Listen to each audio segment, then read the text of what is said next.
Hey everybody, welcome back to the channel. Welcome to a Tuesday video. This one is going to be one of two videos associated with preparing you for Variant 7. This particular video is called the Variant 7 #hero prep/cheat sheet. Similar to what I did with Variant 6, I created a cheat sheet, which is basically just a helpful spreadsheet. That's basically it. I need to think of a snazzy name, so we went with cheat sheet. And welcome to the Variant 7 #hero prep/cheat sheet. Do bear in mind, I do not know what is going to be the nodes of interaction, what Kaban will do with each individual global. Well, obviously we know the global, it's all about #heroes and it improves the ability accuracy.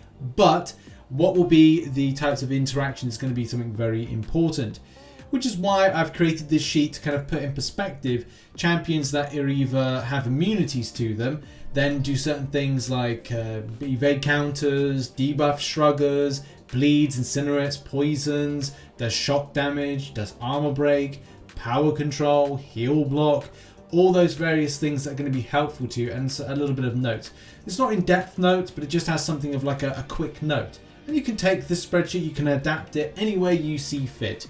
The links will be in the description, and it's always available on my Discord, always in the pinned message, and as well in the various different channels which you'll find on Discord as well. And if you are interested, my Discord has various different types of links and helpful things. Down in the MCOC section, which is to the left hand corner of the screen, you'll go down to different kind of rooms. There's stuff like you got event and side quest info, where I post a lot of stuff. You got advice for different types of things like variants, acts, and stuff like that. So it's all helpful stuff. And normally in the pinned comments or pinned messages, which are kind of like here or even here, you'll be able to click on them and find several bits of information.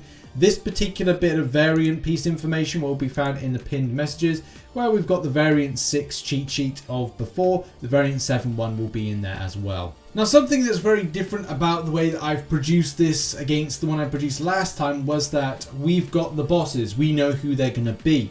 So in the first instance, you're going to be doing in the first chapter, you're going to be going against Cyclops and Spider-Man. You'll only have the usage of skill and tech champions. Again, that's going to be quite important for a moment, because you'll need to consider things like evade counters and possibly any kind of which way of interaction, which is going to be important to then have, say, your likes of your Nick Furies, Falcons to deal with your Spider-Mans. You may even want Aegon to deal with stuff if you have to do bleed damage based on bleed vulnerability or some other kind of node, then you're going to need some interaction. You're also going to need to consider stuff that may be having some really weird stuff like heal block, and that's where your tech class comes in, and pairing up different things is going to be important for that. So you could look to have Iron Man Infinity War, for example, coupled with Stealth Suit Spidey. Stealth Suit Spidey is great by its own right and has some really cool interactions, from being the slow debuff to name one, but many other things as well, but as well the pre-fights. But also Iron Man Infinity War has power control, bleed immunity, and as well improved plasma damage, but also armor break. No, not armor. Yes, armor break. I nearly messed up then. Shocks, incinerate, and is an evade counter, and yes, has those immunities to those particular things. So there's lots of different things that have big thumbs up for that particular interaction. And again, that's all about thinking quite savvy with those interactions. The same thing could be said for Chapter 2. In Chapter 2, the main boss are going to be the symbiote version of Spider-Man, so that Cosmic. You're also going to see the Spider-Gwen version of the Science, and that's going to be a problem, but you're going to have to find solutions. One solution to the problem would be the likes of Sorcerer Supreme and Dragon-Man. Both champions have those slow debuffs. One can have it as a pre-fight, one builds off of the SP1, which is Dragon-Man. And then when it comes to Spider-Gwen, again, you're going to have to think about top champions for this.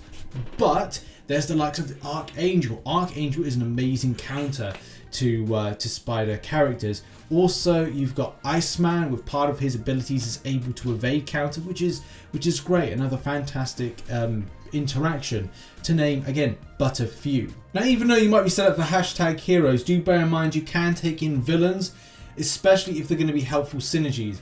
A lot of this particular cheat sheet or guide or whatever this video is and this spreadsheet is not to say, hey, you must go with singular use champions and not consider those that have synergies. We're also going to be considering the likes of Apocalypse is probably going to be an amazing champion to have that assistance to some of the main hero champions of mutant variety. So like saying like Wolverine with the Horseman synergy, Cable with the Horseman synergy. There's going to be so many mutant champions that are just going to be amazing for any types of interaction because of that particular synergy. The final chapter will see you take on Venom and also Miles Morales. These particular fights, I think more so with the Miles Morales one, is going to be more easier if you have certain champions. And I think She-Hulk, as well as Red Guardian and also Human Torch are going to be 3 top champions. I'm sure people will break out their Quake for this because she is a hashtag hero. But I think Venom might cause that trouble unless there is some kind of decent noding with it. But from a cosmic and science variety of bringing champions in for counters, there are quite a few. I would say that it would be quite fun to break out your Spider-Man symbiote with the Red Goblin synergy, with that being a villain, to see maximizing the armor break, and as well, I think you get Fury buff at the same time. There's a lot, as I said, synergies that will be dramatically helping out a lot of very weird and obscure champions. So it's going to be fun to see what people come up with. But don't underestimate some of the greatest champions in the game currently, like Cosmic Ghost Rider, especially with having the immunities, armor break, power control. So there's a whole host of different champions with different things. You may need 3 buffs for Diss Track. Again, we don't know the nodes just yet, but this is, as I said, is all about creating a spreadsheet of helpful information. Hyperion, multiple buffs, Angela with shrugging off debuff effects, depending on how high you have her signature, and Medusa with that armor break, and as well Furies. Man, if you got Black Bolt with that, that's going to be some great damage. Now, I don't doubt there's going to be a lot of very kind of specific interactions which are going to require you to really think about roster and as well usage. Whether or not you use the 4-star, 5-star, 6-star versions, do bear in mind the 4 stars probably mean it's going to be a little bit more difficult. If anybody remembers me using Scarlet Witch against Heimdall in a previous variant, then hey, you'll know that. I think that was from variant 5. That took a long time. That's a lot of hits. I think it was like 300 hits, but still it was fun to use that particular character. However though, I digress. There are certain types of like little interactions from Stagger on Thing with the SP2. There's also like Luke Cage and the way that he can be becoming indestructible from a lot of effects coming in, especially if you need to apply any debuffs for whatever reason. You've then got Spider-Ham's interaction with Degen and how that could be part of like an immunity, and that could be absolutely insane. As well, Captain America Infinity War with a Cosmic on his team can produce an armor break debuff. So that again could be beneficial for you depending on what you have to do in the particular fight. And also because you will more than likely, from how it reads, that you will either have one or the other, Cosmic or Science, you're going to have to really think about the team you're bringing in and the interactions you're going to have. Team selection and allocation is going to be so damn important. I think it also means you will need to dust off a lot of old Mystic champions that maybe you don't use quite so much of. You've got Guillotine that throws a bleed, but also can be really handy when it comes to like building up great amount of damage, and also reversing healing, which can be quite important because a lot of the times Kabam put things like Arco Overload or some types of regeneration effects which do require you to think outside the box. Longshot will have that amazing burst incinerate damage if you know how to build him up correctly. Black Widow Clairvoyant will probably be the saving grace for a lot of players, so that's going to be something to remember. But I think the evade counters is going to be one of the main things, and whether or not you look to pair up certain champions for whatever reason, or you look to synergies to add certain things like debuffs or interactions, I think it's important to look at your team and look at the people that are going to be on there. Those champions that are either going to be those power control champion option, that one that can deal a lot of damage, that one that could be an evade counter, and I think it's a case of looking at the types of criteria I've put over the top of here and looking at what Kabam have put node-wise and going, hey, I need to bring in this champion and this champion to deal with this scenario, this one for the boss, and also 2 others for maybe some other interaction and particular types of fights that might occur during the questing.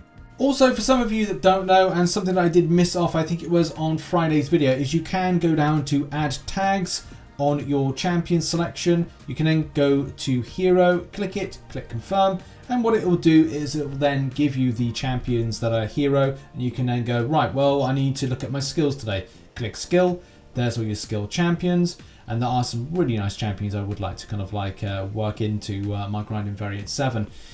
So yes, that has really been the video. I wish you luck in your prep, and I'll be doing a live stream of Variant 7. I'll also be trying to work in a completion guide in the first 24 to 48 hours of the content being released. After that, working on exploration guide. As I said, part of the cheat sheet or prep sheet is what I'm doing is down at the bottom. I've got a completion tab and an exploration tab, which I will be working on throughout, and then giving a guide probably within a month of the content being released. So or even not like 2 to 3 weeks, depending on how quickly I've got to do it. There's a lot of stuff I need to complete elsewhere, like an Act 6.3 guide, which I'm working on. So yeah, roll on, roll on. And finally, remember to support the channel by hitting the like button, subscribe for more Marvel Contest of Champions based content. As I said, this will be available either on the Discord, or there'll be a Google Drive link in the description or in the pinned comment. Go and check out both things. And yeah, check out some recent content posted up there. And I shall see you all very soon. Have a good one. Bye-bye.